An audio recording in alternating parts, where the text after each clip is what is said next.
Et votre grand journal du soir se poursuit sur Europe 1 alors que se termine dimanche la Convention citoyenne pour le climat. Je reçois l'ancienne ministre socialiste de l'Environnement, Ségolène Royal. Bonsoir Ségolène Royal. Bonsoir. Merci beaucoup d'être à mon micro sur Europe 1. Dimanche, la Convention citoyenne pour le climat rendra ses quelques 100 propositions à l'exécutif. Pensez-vous que cette application de démocratie participative que vous prenez, vous, depuis longtemps, va aboutir à quelque chose de concret ?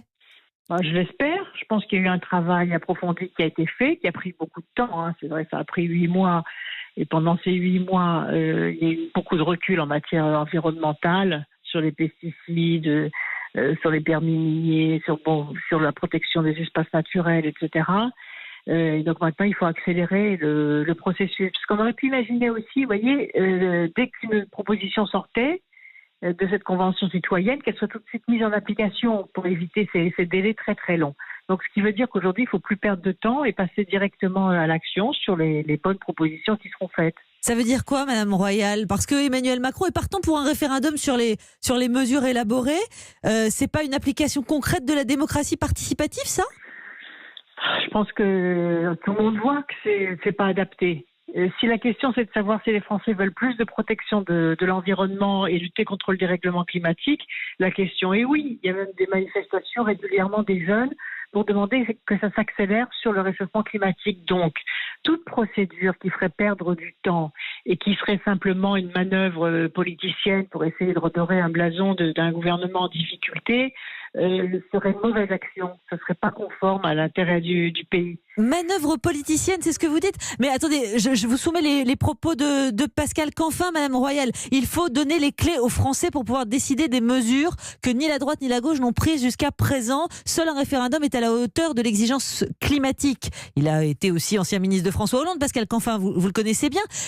C'est pas cohérent quand on entend ça ? Il est au parti La République En Marche, donc c'est normal qu'il dise cela, mais les Français se sont déjà prononcés. D'abord, il y a eu l'accord de Paris sur le climat qui remonte à décembre 2015. Vous vous rendez compte, avec toutes les décisions qui étaient déjà potentiellement incluses et des applications qui ont été faites. Quand j'étais ministre de l'Environnement, on a fait le crédit d'impôt de transition énergétique qui avait eu un succès formidable et les territoires énergie positive avec des choses très simples. Il faut faire des choses simples et rapides, mettre les financements sur la table. Et vous n'avez pas confiance en Emmanuel Macron pour ça, pour faire simple et rapide, Madame Royal ? Vous avez confiance ou pas dans le président pour cela ? C'est ce qu'on va voir. Moi, je fais toujours confiance au départ. On va voir. Mais un référendum, vous voyez bien que c'est pas concrètement quelque chose qui va aider les entreprises. On est face là à la gestion de l'après-crise sanitaire. La Convention s'est réunie avant. Donc, il faut tenir compte du nouveau contexte en plus. Et le nouveau contexte, ça peut être une opportunité, ça peut être une chance. Si on peut créer des activités, des emplois dans tous les domaines de la transition énergétique et écologique, mais faisons-le très rapidement. Qu'est-ce qu'il faut faire pour cela ? Il faut agir à la fois au niveau des citoyens, c'est-à-dire rétablir le crédit d'impôt de transition énergétique que le gouvernement d'Emmanuel Macron a supprimé, puisque vous voyez bien que la nouvelle prime qui a été créée n'a pas obtenu les résultats escomptés. Les résultats viennent d'être publiés aujourd'hui. Il n'y a que 50 000 familles qui ont pu bénéficier, alors que plusieurs centaines de milliers de Français utiliser les baisses d'impôts pour faire des travaux d'économie d'énergie, changer leur chaudière, installer des bornes pour les voitures électriques, etc. Donc ça, il faut le rétablir. Ensuite, aider les entreprises du bâtiment en particulier. Donc, par exemple, en baissant la TVA sur les travaux des bâtiments, les travaux d'isolation énergétique.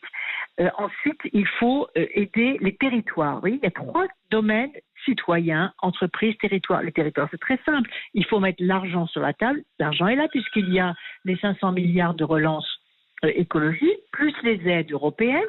Donnons-les tout de suite aux territoires pour qu'ils engagent des travaux. On voit bien que ça s'enclenche parce que, regardez, réponse le 29 juin, Emmanuel Macron, on l'apprend aujourd'hui même, recevra les 150 participants à cette convention à l'Élysée. Ça y est, la date est fixée le 29 juin. Autant dire demain, c'est la semaine prochaine. Ça y est, les choses vont vite, les choses s'enclenchent. Oui. Mais elle est réunie depuis 8 mois, vous êtes d'accord, cette convention ? Il y a eu la crise en même temps. Voilà, donc ce qu'il faut, c'est que, puisqu'on voit que le gouvernement n'est même pas capable, là, d'apporter les réponses au personnel soignant qui sont encore obligés de manifester, vous vous rendez compte ?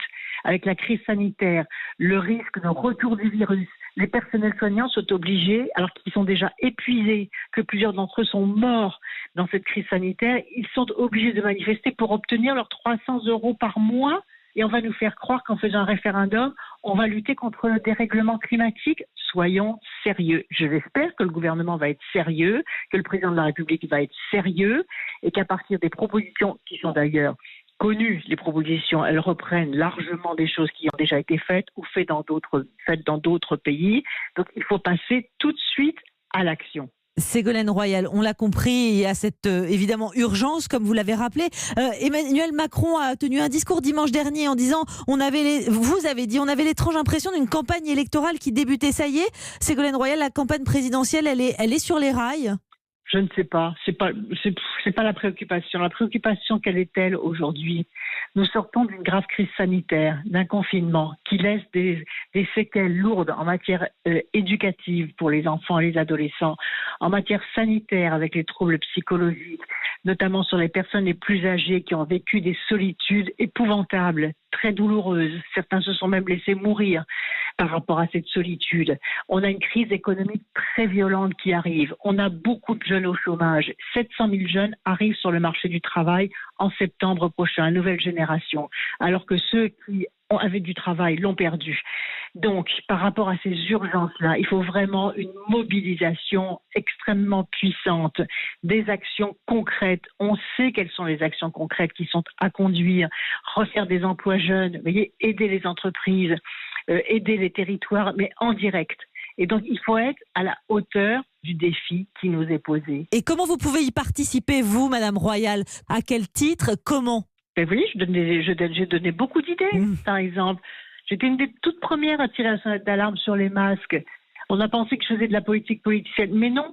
Je voyais mes proches dans ma famille, praticiens hospitaliers, aller au travail sans masque. Donc j'ai dit à un moment, mais il y a quelque chose qui ne tourne pas rond, il y a quelque chose qui ne va pas.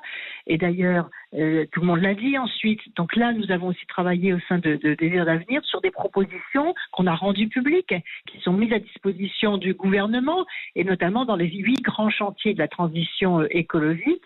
Donc chaque jour qui passe où ces chantiers publics de la transition énergétique ne sont pas lancés, c'est un jour de perdu. Vous voyez, quand on parle d'urgence climatique, eh bien, il faut répondre par la rapidité des actions. On a bien compris, Ségolène Royal, il faut aller vite, il faut accélérer. Il faut être très concret. Et très concret. Oui, il faut être très concret. Merci beaucoup, Ségolène Royal, d'avoir répondu à mes questions ce soir sur Europe 1. Merci beaucoup. Oui. Europe 1.